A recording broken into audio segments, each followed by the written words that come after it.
Chris, so that anybody who ever asks what it's like being on a road trip with you? What? Just go back to what you're doing. Titty talk. What are you doing? Titty talk. It's like TikTok, but it's just titties and race cars. It's nice. It's just titties and race cars.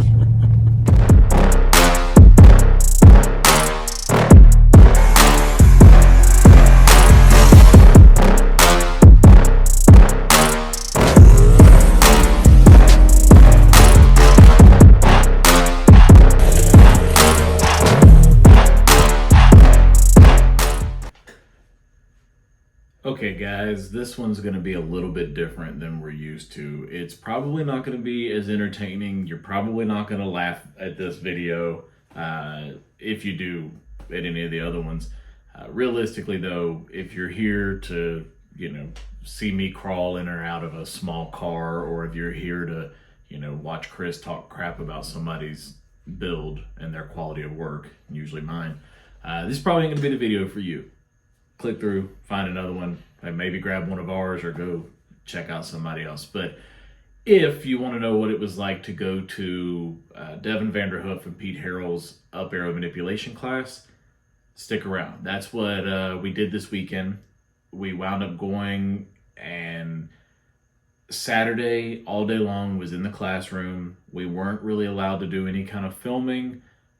We did, however, get a chance to really learn a lot. So check out the video if this interests you. There's some dyno stuff going on, and there's a little bit of talk about what we did learn.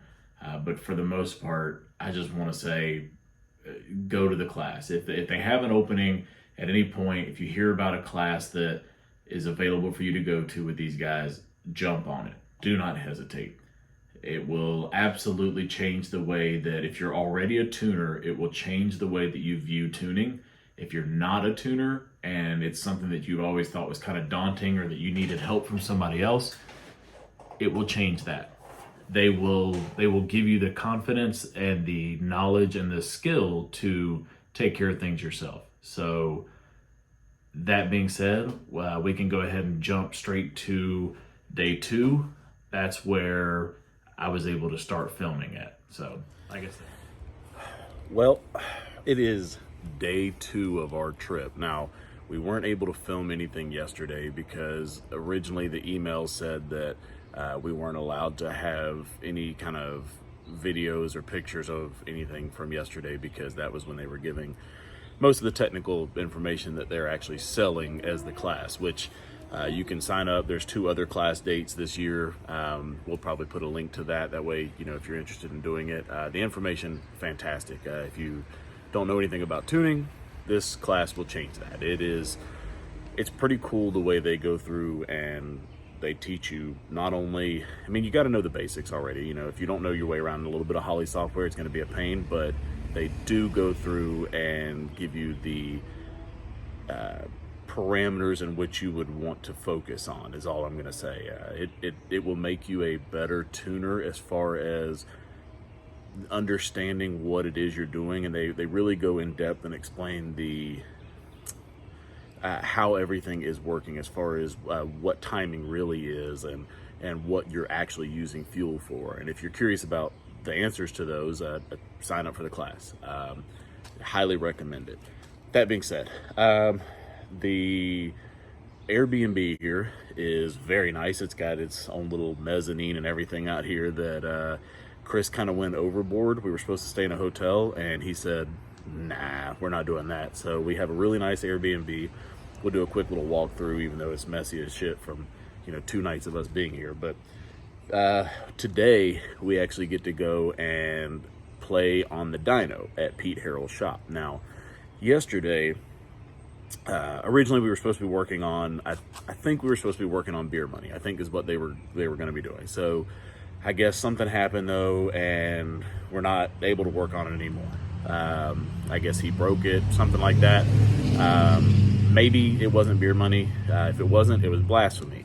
And the reason I think maybe it was blasphemy, because they didn't tell us what car it's supposed to be, but I thought maybe it would be blasphemy because yesterday, as soon as we walk into Pete Harrell's other shop, blasphemy was sitting there. There's also several other cars there, but we're not going to disclose what else was there, but there was blasphemy sitting there, and Pete said that we were gonna be working on something on day 2, but since that it broke doing 800-foot long burnouts. I don't know. I haven't watched anybody else's videos to see who's broken right now, so I could be totally wrong on both of those. But turns out the plan changed to we're going to be working on a white convertible Fox body, Devin Vanderhoof's personal car. So that's going to be an interesting one. Basically, we're breaking up into groups of 5 today. There's 20 guys in the class, so 4 different groups will build an entirely new tune for Devin's big block turbo car. And then we get to take our tune that we built, load it into his car, his personal car, throw it on the dyno, and see what kind of power we make. And so this is going to be an interesting one.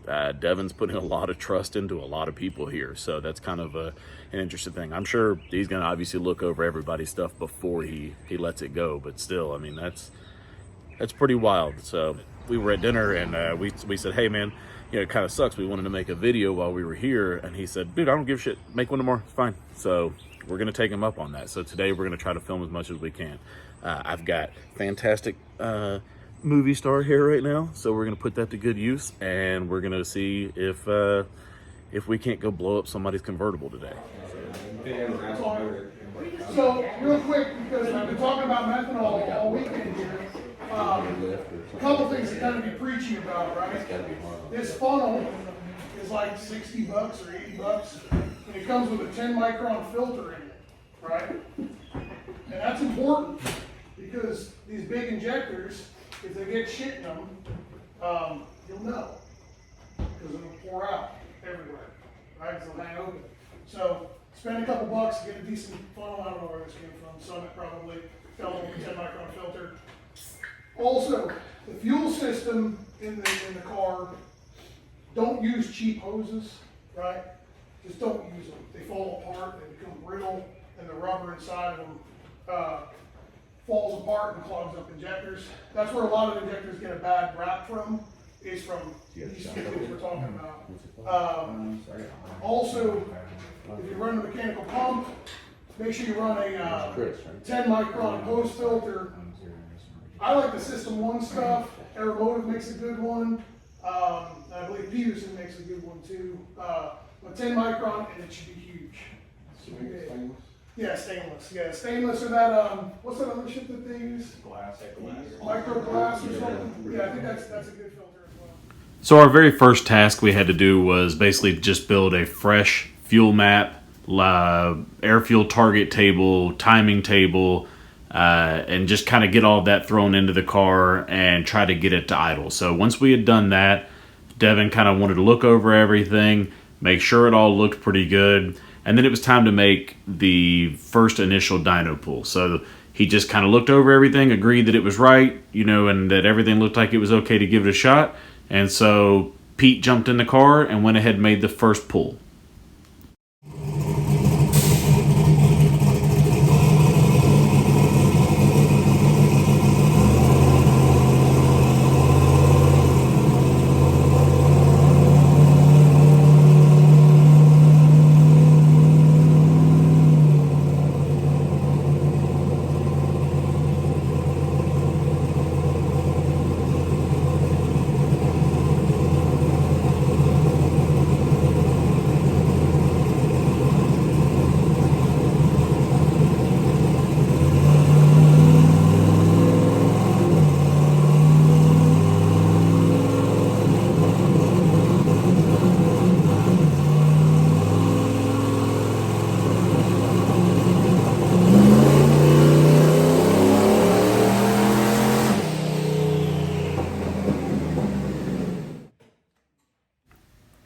So after that dyno pull, we pulled the log out of the ECU, and Devin and Konner actually sat and reviewed it and came up with what they wanted to change in there. So Konner made a couple of quick changes to the fuel map, cleaned things up a little bit, and Devin showed him exactly, what we were trying to accomplish there and how to do it. So Konner actually made these changes himself, got everything flashed in the computer, and had it set up and ready for the next dyno pull.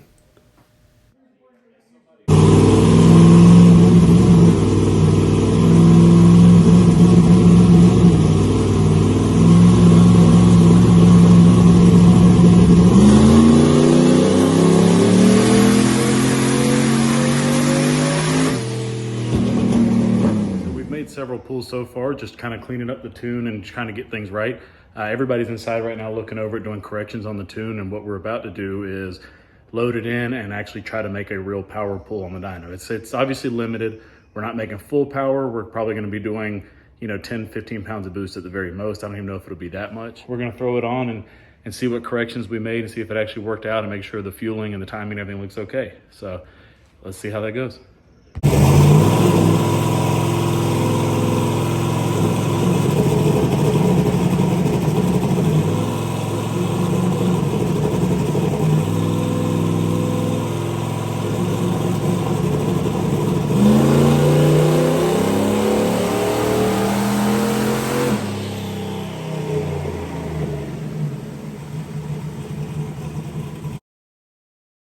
So you might be able to tell a little bit in the video. Devin's car has 24 injectors in it. It's got, the huge injectors for methanol, and then it's got, a couple sets of, smaller injectors that it idles on and runs on, up until a certain level of boost. So in the video, you hear it kind of tick, tick, tick, tick, tick, tick, tick, right around 3,000 RPM or so. And what that is that's the injectors trying to change over. Now, with Devin's actual tune, not a big deal at all. You never notice it. It's totally fine. But we obviously, we have not had the time and experience to sit and try to figure that part out. So, we just he told us, hey, don't worry about that. Just move on past it. But there definitely is, in the video, you can hear that little tick, tick, tick, tick. It almost sounds like it's like running super rich or something right there in that area. But what that is, it's just the injectors changing over.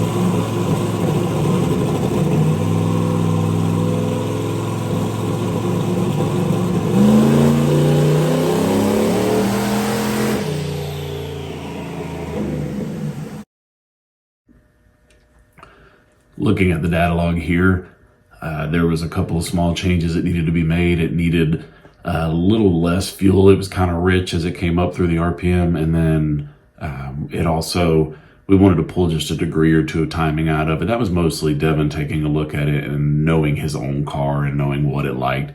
But he also showed us, a couple things to look at to where when you are tuning a car, what it's telling you, what the engine itself is actually telling you, and how to take that data and how to, alter the tune using that.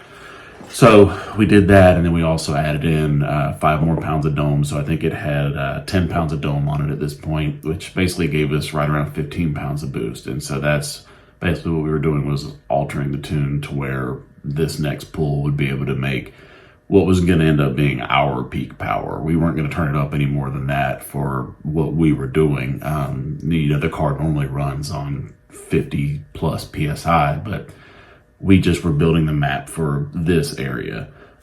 So once we made these changes, it was getting pretty close to being done with what we were doing.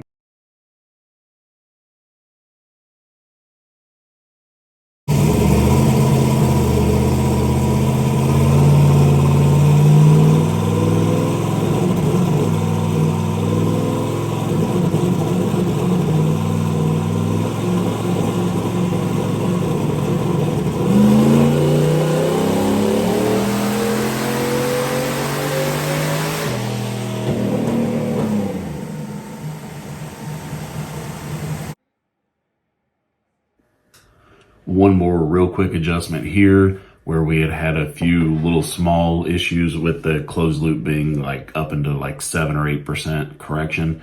So we made those quick changes, and time to throw it on for one last dyno pull.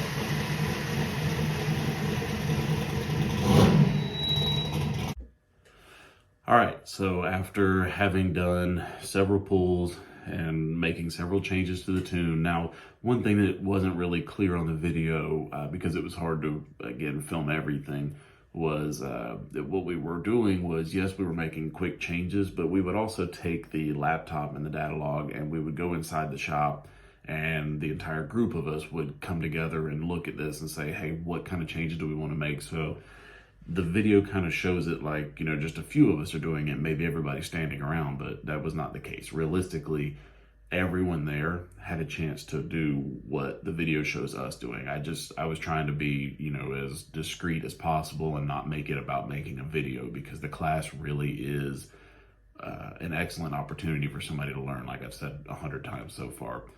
So if you get a chance, definitely sign up for one. They are going to be offering all sorts of other classes. You know, we'll put links to both of their websites in the description, both Pete Harrell at HED and Devin over at HCR. And that way, if you guys, you know, want to follow along with their stuff, they both have YouTube channels as well. You can jump on there and you can, you know, get all the information about upcoming classes and events and things that they're doing. And I cannot recommend going enough. So we appreciate you watching. And real quick, we did actually go get dinner afterwards, you know, after the entire thing was over, and we saw what may be the coolest wheelchair I think we've ever seen. I'll throw the clip up real quick, but appreciate you sticking around if you've made it this far. If you don't mind, give it a quick like. If you're not already, subscribe, and we'll see you on the next video. Hell yeah! What kind of speakers you got on it? I'm not even sure. Somebody gave me these as a gift. No shit, that bitch sounded good. We thought a car was coming by. Here you go. Yeah! Taking a video. Yes, sir! Yeah! Alright, man, be easy. Hey, put it on Facebook. I'll do it.